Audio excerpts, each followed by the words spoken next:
बनावट शालार्थ आयडी घोटाळ्याप्रकरणी नाशिक पोलिसांनी मोठी कारवाई करत मुख्य आरोपी संजय गरुड याला सोलापूर जिल्ह्यातील नातेपुते येथील फार्म हाऊसवरून अटक केली।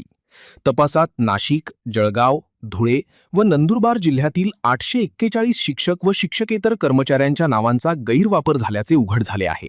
तसेच 15 शैक्षणिक संस्थांतील 177 जणांना बनावट वैयक्तिक मान्यता देण्यात आल्याचे समोर आले। बनावट आदेशांच्या आधारे शासनाची सुमारे 160 कोटी रुपयांची फसवणूक झाल्याचा आरोप असून आरोपीला आज नाशिक जिल्हा व सत्र न्यायालयात हजर करण्यात येणार आहे। बनावट शालार्थ आयडी तयार करून शासनाची आर्थिक फसवणूक केल्याप्रकरणी नाशिक रोड पोलीस स्टेशन येथे CR नंबर 216/2026 प्रमाणे गुन्हा दाखल करण्यात आलेला होता। त्यामधील आरोपी नामे संजय भास्करराव गरुड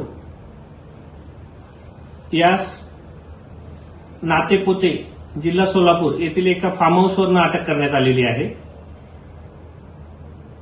सदर गुन्ह्यामध्ये आतापर्यंत 200 पेक्षा अधिक शाळांमधील बनावट शालार्थ आयडी केल्याप्रकरणी 1200 पेक्षा अधिक आरोपी निष्पन्न झालेले आहेत।